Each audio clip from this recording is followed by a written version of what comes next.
Muy buenos días, hermanos. Nuevamente necesitamos o tenemos que dirigirnos por este medio por causa de la cuarentena. Realmente, hermanos, yo estoy extrañando mucho ya, ¿no? El poder saludarles, poder estrechar, poder tener esa comunión tan especial que hemos estado manteniendo siempre, ¿no? Esperamos que pronto se levante esto y poder congregarnos. Ahora, hermanos, quisiera aprovechar también para dar algunos anuncios, ¿no? Como ustedes han estado también saliendo los días o cada día con las devocionales, vamos a continuar esta semana que viene, pero ya con temas relacionados con la pasión, muerte y resurrección de nuestro Señor Jesucristo, ¿no? Y el día viernes, que es el día cuando fue crucificado nuestro Señor Jesucristo, vamos a tener un mensaje especial a las 7 de la noche, Así que les esperamos, hermanos, que ustedes puedan tomar contacto también, ¿no? El día viernes. Y el día domingo, que es el día de resurrección, el día de victoria, porque Cristo resucitó ese día, pues vamos a tener también un culto especial a las 7 de la mañana, ¿no? Así que no se olviden, hermanos, estos anuncios, ¿no? Y bueno, también quiero aprovechar para decirles que ANDEP e Iglesias Unidas en todo el país está convocando a un día de ayuno y oración, que será mañana, día lunes 6 de abril. Así que, hermanos, ustedes puedan también participar en eso. Y como hemos estado orando durante estos días, también podamos añadir el ayuno y seguir orando. No solamente el día de mañana, sino también todos los días continuemos orando, hermanos, ¿no? Muy bien, hermanos, en esta mañana vamos a abrir nuestras Biblias en Hebreos el capítulo 12. Estamos en el penúltimo capítulo, casi en los últimos versículos de este capítulo. En esta ocasión vamos a leer del versículo 18 al versículo 24. Capítulo 12, versículo 18 al 24. No.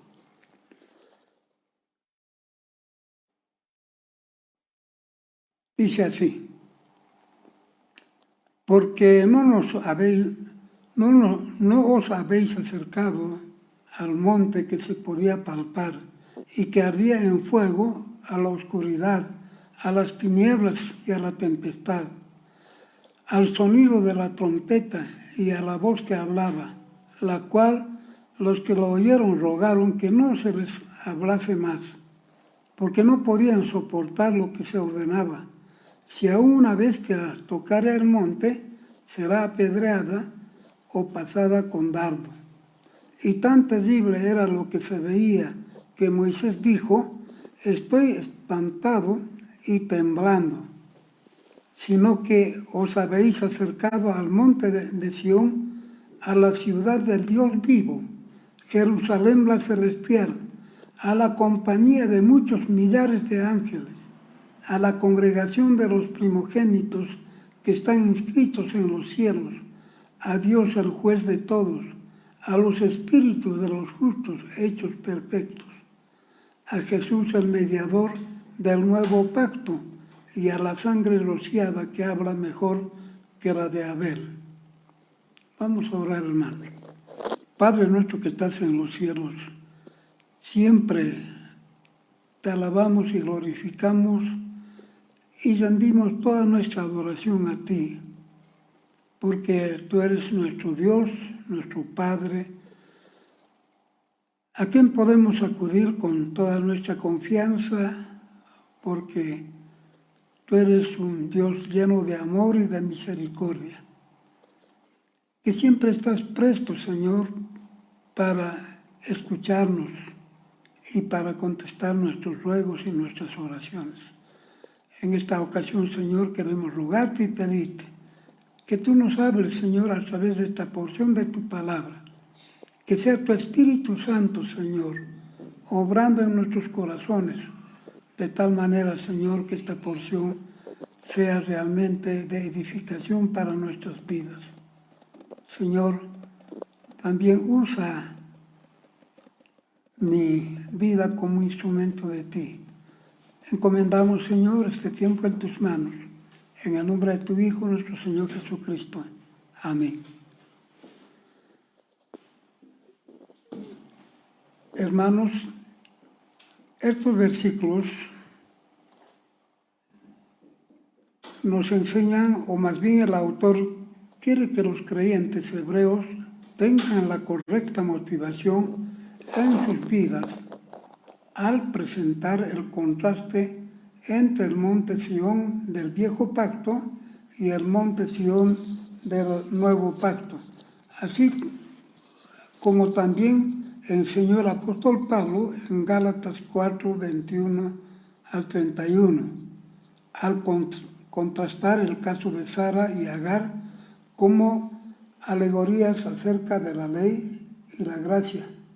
Ahora el contraste parecido entre el monte Sinaí y el monte Sión, pero ahora el autor lo hace con el propósito de que los creyentes hebreos sean estimulados a actuar con amor, no por temor como en el monte Sinaí, que inspiraba terror.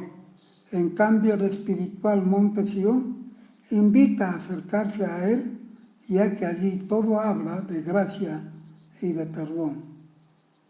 El autor muestra que no se puede regresar al Sinaí, porque el pueblo ya dejó demasiado atrás con todos sus trabajos penosos externos y las manifestaciones de Dios aterradoras. Regresar al Sinaí significaría volver al terror y no a la reconciliación con Dios, cosa que solo la sangre de Cristo lo consiguió.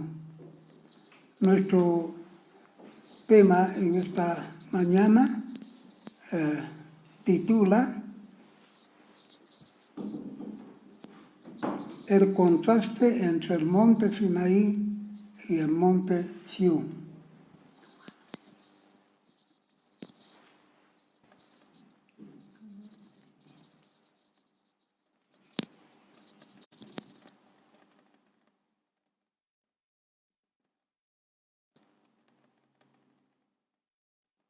Como primer punto, vamos a ver el monte Sinaí con las manifestaciones asombrosas del poder divino que están en los versículos 18 al 21. El autor en este pasaje o en estos versículos contrasta el monte Sión terrenal con la Jerusalén celestial para comparar el antiguo pacto con el nuevo pacto. Eso que ya en anteriores ocasiones también hemos mencionado y se encuentra en Jeremías 31, 31 al 34, que dice: He aquí que vienen días, dice Jehová, en los cuales haré nuevo pacto con la casa de Israel y con la casa de Judá, no como el pacto que hice con sus padres el día que tomé su mano para sacarlos de la tierra de Egipto, porque ellos invalidaron mi pacto, aunque fui yo un marido para ellos, dice Jehová. Pero este es el pacto que haré con la casa de Israel después de aquellos días, dice Jehová. Daré mi ley en su mente y la escribiré en su corazón, y yo seré a ellos por Dios, y ellos me serán por pueblo. Y no enseñará más ninguno a su prójimo, ni ninguno a su hermano, diciendo, conoce a Jehová, porque todos me conocerán, desde el más pequeño de ellos hasta el más grande, dice Jehová, porque perdonaré la maldad de ellos y no me acordaré más de su pecado. Para entender estos versículos es necesario recordar o repasar los capítulos 19 y 20 de Éxodo, donde se describe las circunstancias en que se dio la ley. Y en estos capítulos podemos encontrar cómo Dios se manifestó a este pueblo. El autor alegoriza todo lo que allí pasó, así como los sentimientos del pueblo y del propio Moisés, hecho tan severo y aterrador. Veamos algunas de las características del monte Sión en el pasaje que hemos leído. En primer lugar, el monte Sión era tangible. Es decir, el monte Sinaí, disculpen hermanos, era tangible, palpable, por tanto era material. En segundo lugar, dice que ardía en fuego. Eso podemos corroborar buscando en Deuteronomio 4:11, que dice, y os acercasteis y os pusisteis al pie del monte, y el monte ardía en fuego hasta en medio de los cielos con tinieblas, nube y oscuridad. Era visto por todos los espectadores como el monte humeante. Eso es lo que nos dice Éxodo 20:18.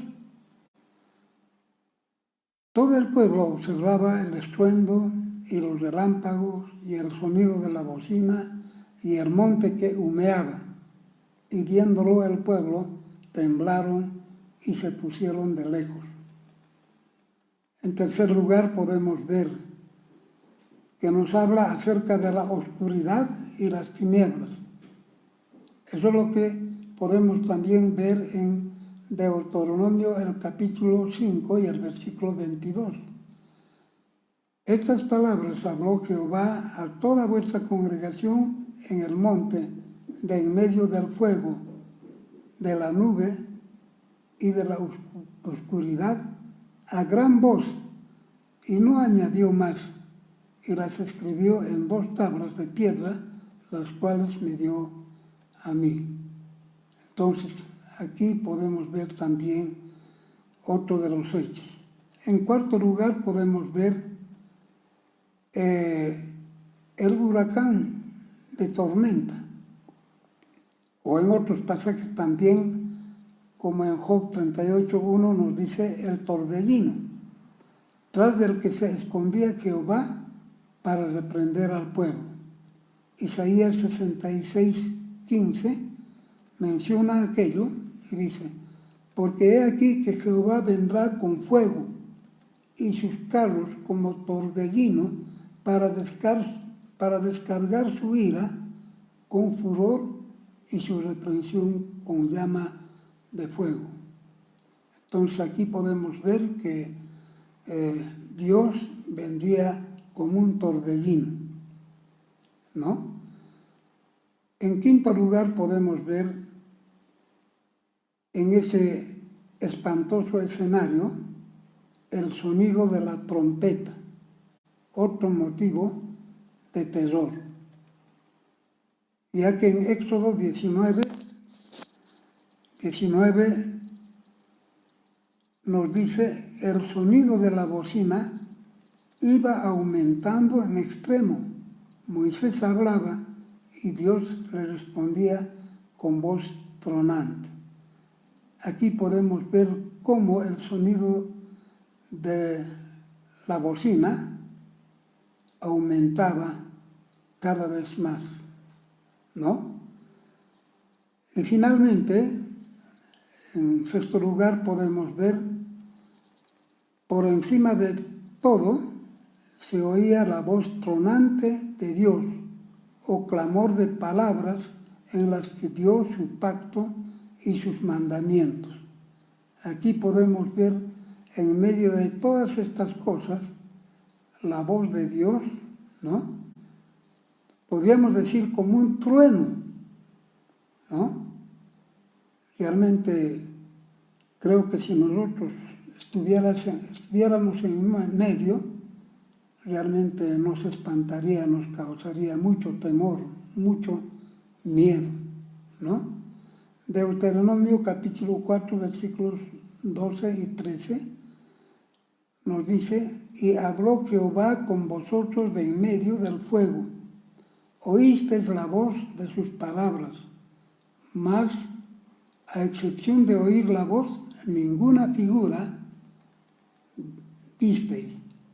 Y él os anunció su pacto, el cual os mandó poner por obra los 10 mandamientos. Los escribió en 2 tablas de piedra. Veamos también la reacción de los espectadores en aquella ocasión. Estas en realidad estaban tan espantados que suplicaban a Moisés que no les hablara Dios, sino solo y únicamente Él, es decir, Moisés. En Éxodo 20, 19 y 20 nos dice, y dijeron a Moisés, habla tú con nosotros y nosotros oiremos, pero no hable Dios con nosotros para que no muramos. Y Moisés respondió al pueblo, no temáis porque para probaros vino Dios y para que su temor esté delante de vosotros, para que no pequéis. Aquí podemos ver cómo realmente los hombres, el pueblo de Israel en aquella ocasión, estaba tan asustado, lleno de miedo, ¿no? Porque realmente la presencia de Dios y los hechos ocurridos, inclusive la voz tronante, es decir, la voz como de trueno de Dios, habían realmente espantado al pueblo y ellos dijeron, Moisés, por favor, solamente háblanos tú y nosotros vamos a escuchar, pero que ya no nos hable Dios, porque así como está, ellos pensaban que iban a morir, es decir, que no iban a soportar la presencia de Dios en esa ocasión. Pero Moisés les calmó y les dio confianza y les dijo, no van a morir. Dios vino para que ustedes pues tengan temor de Dios. Dios vino para probarlos, para que ustedes no anden en pos del pecado.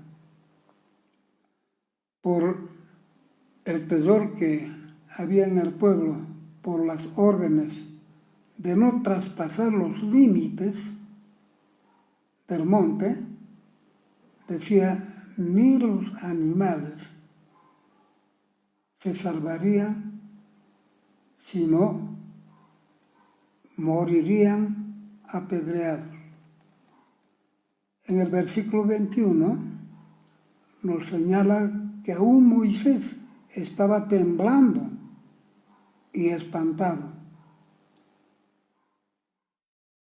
El mártir Esteban, en Hechos, cuando le apedreaban, él decía, Hechos 7:32, yo soy el Dios de tus padres, el Dios de Abraham, el Dios de Isaac, el Dios de Jacob. Y Moisés, temblando, no se atrevía a mirar. No solamente que el pueblo estaba temeroso o temblando, como dice Esteban, sino que aún Moisés, que había sido convocado a la presencia de Dios para hablar con él y recibir las tablas de la ley, él también se había llenado de tanto temor que estaba temblando y espantado. Realmente era un momento, un tiempo indescriptible que había ocasionado el espanto de todos. Esto es referido al monte Sinaí, relacionado con el antiguo pacto.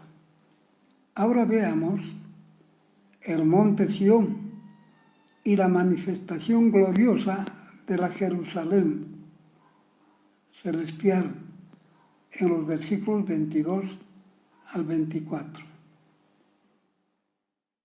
Lo primero que podemos ver es que el monte Sión equivalía a la Jerusalén celestial, o como decía el apóstol Pablo en Gálatas capítulo 4, versículo 26, más la Jerusalén de arriba, la cual es madre de todos nosotros, es libre. El apóstol Pablo, en vez de Jerusalén celestial, él decía Jerusalén de arriba, es decir, del cielo, la ciudad del Dios viviente, ya que su arquitecto y constructor es Dios mismo, el Dios de las promesas de gracia, no el de la voz aterradora del Sinaí. Aquí el monte Sión no es el terrenal, que se ubica cerca de Jerusalén, sino alude a la morada celestial de Dios, es decir, al trono de Dios, que se caracteriza por la gracia divina. Él invita la entrada a todos. Nadie puede agradar a Dios en base a los términos del monte Sión, porque todo lo que ocurrió en aquella ocasión, cuando Dios dio los mandamientos y cuando hizo el pacto con su pueblo, ¿no?, eran temporales y no permanentes. De tal manera que el pueblo continuamente tenía que ofrecer sacrificios para expiar sus pecados. Porque además el pueblo tenía que depender del cumplimiento perfecto de la ley. Santiago nos dice que el infringir en un solo punto significa infringir toda la ley. Y lamentablemente los hombres no tenían la capacidad, ni la fuerza, ni el poder como para cumplir los 10 mandamientos que Dios les había dado. Gálatas capítulo 3, versículo 10 al 12, nos dice: porque todos los que dependen de las obras de la ley están bajo maldición, pues escrito está: maldito todo aquel que no permaneciere en todas las cosas escritas en el libro de la ley para hacerlas. Y que por la ley ninguno se justifica para con Dios. Es evidente, porque el justo por la fe vivirá. Y la ley no es de fe, sino que dice: el que hiciera estas cosas vivirá por ellas. Si realmente nosotros queremos seguir viviendo por el antiguo pacto según el monte Sinaí, hermanos, tendríamos que cumplir toda la ley, cosa que es imposible como humanos, que aún todavía estamos en nuestra naturaleza de pecado. Por eso, hermanos, ¿no? El monte Sión es accesible para todos los que se acercan a Dios a través de nuestro Señor Jesucristo.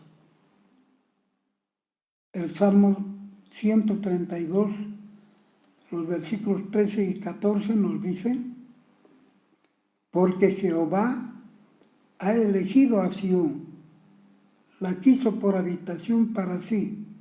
Este es para siempre el lugar de mi reposo. Aquí habitaré, porque la he querido. El salmista aquí dice que Jehová eligió a Sión para habitar por siempre en aquel lugar. Es el lugar de su reposo. Él ha escogido a Sión. También en aquella ocasión, el autor de esta carta nos dice que han sido incorporados a la compañía de muchos millares de ángeles que están en asamblea de júbilo, ¿no?, a la iglesia de los primogénitos, que están inscritos en el cielo, es decir, aquellos genuinos creyentes que depositaron su fe en nuestro Señor Jesucristo. A ellos, dice, les nombra como primogénitos, porque están tan íntima y estrechamente relacionados con nuestro Señor Jesucristo. Romanos 8:29 nos dice: porque a los que antes conoció, también los predestinó, para que fuesen hechos conforme a la imagen de su Hijo, para que Él sea el primogénito entre muchos hermanos. El apóstol Pablo, en este versículo nos dice, ¿no?, Él dice, ¿no?, es el Hijo que es denominado como el primogénito entre muchos hermanos, es decir, en medio de su iglesia. La iglesia es su cuerpo y todos los que somos partes de la iglesia del Señor somos ciudadanos celestiales. Eso es lo que dice Filipenses 3:20. Mas nuestra ciudadanía está en los cielos, de donde también esperamos al Salvador, al Señor Jesucristo. Y eso es lo que siempre tenemos que recordar, que nuestra estadía, que nuestra presencia en esta tierra es por un tiempo, es pasajera. Dice el apóstol Pedro que somos peregrinos, estamos de paso, porque nuestra ciudadanía eterna está en los cielos.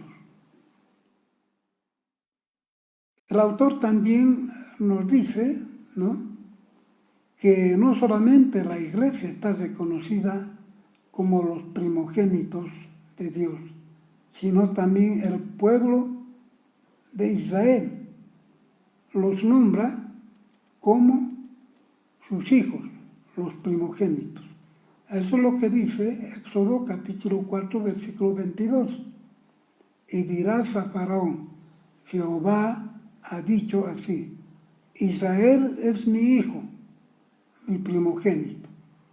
Es decir, todo Israel es su hijo y su primogénito. Eso podemos ver nosotros aún en Éxodo, cuando el pueblo de Israel todavía estaba en Egipto y cuando el faraón no quiso dejar salir a este pueblo, Dios tuvo que traer la señal, es decir, la muerte de los primogénitos. Murieron todos los primogénitos de Egipto, pero fueron salvos los primogénitos del pueblo de Israel. ¿Por qué? Porque rociaron el dintel de sus domicilios con sangre. Dios mandó que todos los primogénitos, varones de cada familia en Israel, aún inclusive los animales, eran consagrados a Dios, reconocidos como primogénitos. De la misma manera también nosotros podemos decir que los creyentes en Cristo deben ser consagrados a Dios, dedicados completamente a Dios. Por eso Romanos 12:1, el apóstol Pablo decía: así que, hermanos, os ruego por las misericordias de Dios, que presentéis vuestros cuerpos en sacrificio vivo, santo, agradable a Dios, que es vuestro culto racional. ¿Qué es lo que espera Dios? Que realmente en todo nuestro ser nos acerquemos al Señor como un sacrificio vivo, practicando o siendo guiados hacia la santidad en nuestras vidas, agradando en todo a Dios. Y realmente, hermanos, eso es lo que Dios espera de cada uno de nosotros. Asimismo, también podemos añadir y decir que todos los creyentes, ¿no?,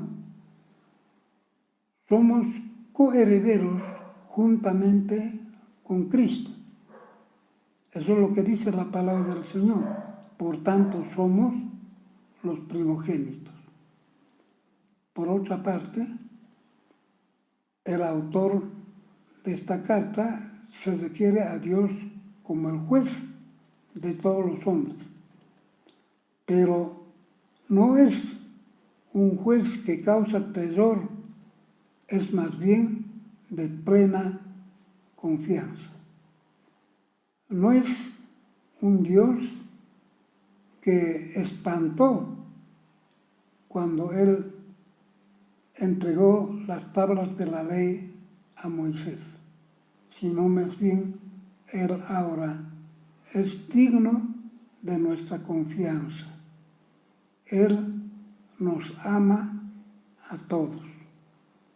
Por eso los creyentes genuinos no tenemos por qué tener temor, porque Él juzgará con justicia y reparará todas las injusticias de este mundo que afligen a los hombres en esta tierra. Por otra parte, también el autor de esta carta nos dice acerca del espíritu de los justos y se refiere de esta manera, ¿no?, a los justos hechos perfectos. Se refiere a los santos del Antiguo Testamento que se distinguen de los creyentes del Nuevo Testamento. Los primeros confiaron en las promesas de Dios, aunque no vieron lo prometido, pero ellos creyeron y depositaron y nunca desmayaron en su fe delante de Dios. En cambio, los creyentes del Nuevo Testamento tenemos el privilegio de tener las Escrituras que nos narran y nos enseñan acerca de la obra perfecta de nuestro Señor Jesucristo, en quien también ahora todos nosotros hemos depositado nuestra fe. Finalmente, el autor menciona a Jesús como el mediador de un nuevo pacto. Y realmente, hermanos, nuestro Señor Jesucristo es el único mediador entre Dios y los hombres y Dios.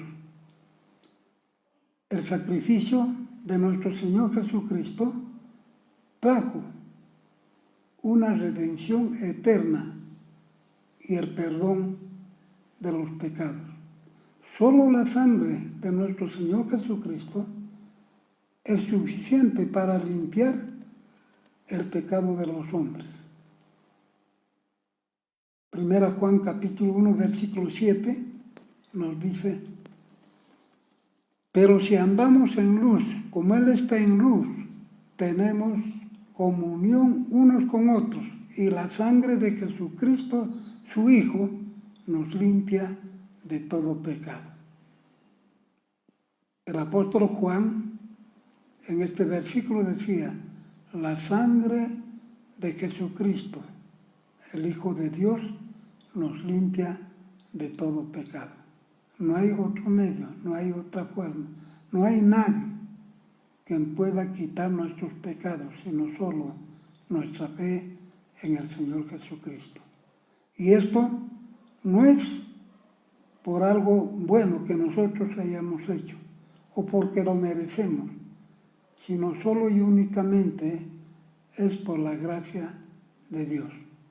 Por eso el sacrificio de Cristo habla mejor que el de Abel. El sacrificio de Abel fue agradable a Dios, porque lo hizo con fe y obediencia, pero no tuvo poder para la expiación de los pecados.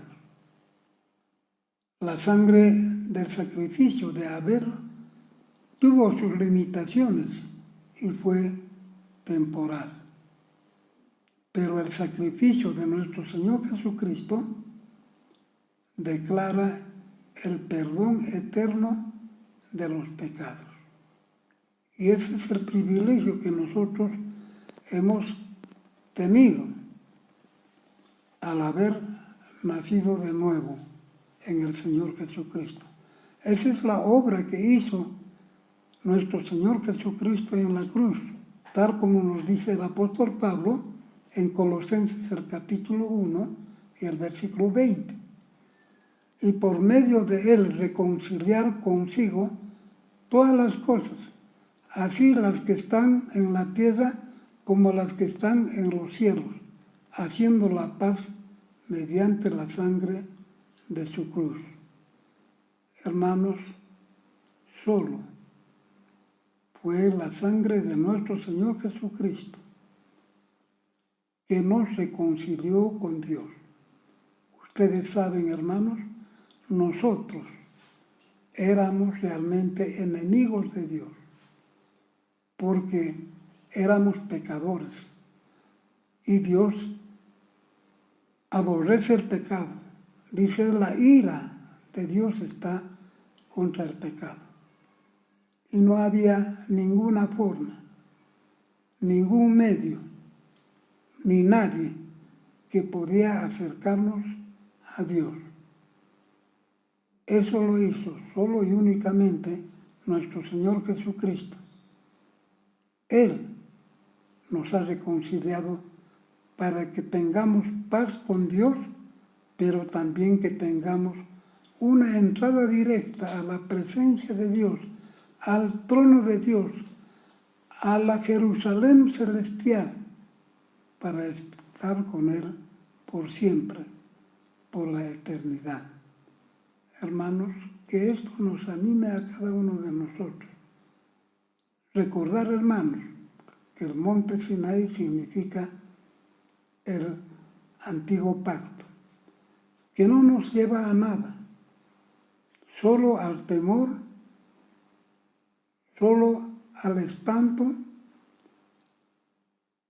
solo al susto, y si de alguna manera el pueblo tenía que ser perdonado por Dios, tenía que hacerlo mediante el sacrificio de animales, expiar sus pecados, que no eran permanentes, que no eran por siempre, sino temporales. Por eso el pueblo tenía que ofrecer sacrificios continuamente. En cambio, el monte Sión, que nos lleva a la Jerusalén celestial, a la presencia misma de Dios, a la morada de Dios, es a través de nuestro Señor Jesucristo. Y no es algo temporal, no es ocasional, sino es eterna, perfecta. Hermanos, que el Señor nos bendiga. Vamos a orar. Amado Padre Dios, te alabamos y glorificamos tu nombre, porque a través, Señor, de este pasaje podemos ver cómo tú nos hablas, Señor, y desde un principio, a través de tu palabra, Señor, nos enseñas y nos muestras, Señor, y nos llevas hacia nuestro Señor Jesucristo. Porque hemos podido ver, Señor, que tú eres un Dios santo, un Dios perfecto. Y de esta manera, Señor, tú has dado la ley. Que si alguien quería cumplir la ley, él podía acercarse a ti. Pero como humanos que somos, y el pueblo en aquel tiempo, el pueblo de Israel, ellos se dieron cuenta que no podían cumplir. Esto nos llevaba, Dios nos llevaba hacia la cruz de nuestro Señor Jesucristo. Porque no había otro medio para el perdón de nuestros pecados. Porque nadie podía acercarnos a Dios. Nadie podía quitar la enemistad que había entre Dios y los hombres.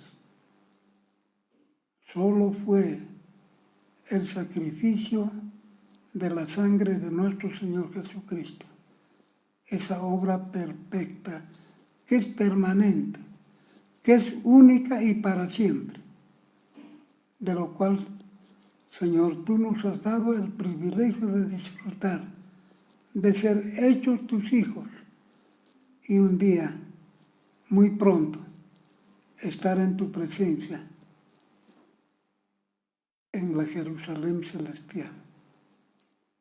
Señor, bendice a cada uno de mis hermanos, en su hogar, en la familia. Señor, danos la fortaleza para que podamos seguir sobrellevando este encierro en nuestros hogares. Pero que a la vez, Señor, es una buena oportunidad para buscarte y acercarnos a ti y para conocerte y experimentar mucho mejor, Señor, tu presencia en nuestras vidas. Señor, te ruego y te pido también por este mal que nos aqueja, no solamente en nuestro medio, sino alrededor del mundo. Podríamos calificar tal vez como un hecho único en la historia humana. Y que, Señor, tú has permitido, y sabes, Señor, por qué lo has hecho. Para que los hombres que están en pos del pecado, para que tu iglesia, los creyentes, que hemos perdido en muchos casos el primer amor, para que volvamos a ti, Señor,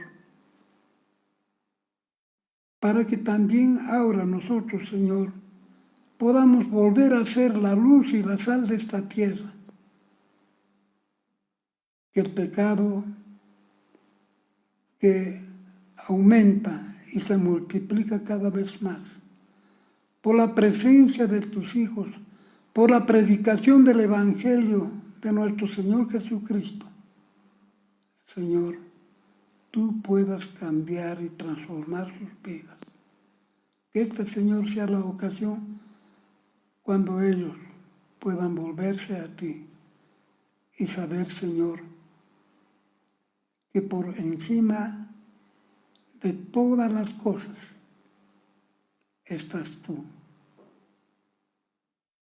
Tú eres el único remedio para este mal. Los hombres están buscando, y muchos con urgencia, desesperados, que algún remedio, que algún medicamento pueda detener. Pero tenemos que reconocer que el único que puede detener y puede poner fin a todo esto eres tú, Señor. Y confiamos en ti, que tú lo vas a hacer. Señor, bendice también a aquellas personas que no son parte tal vez de nuestra iglesia o son amigos que por alguna circunstancia han tomado este medio para escuchar tu palabra. Que tú hables en sus corazones.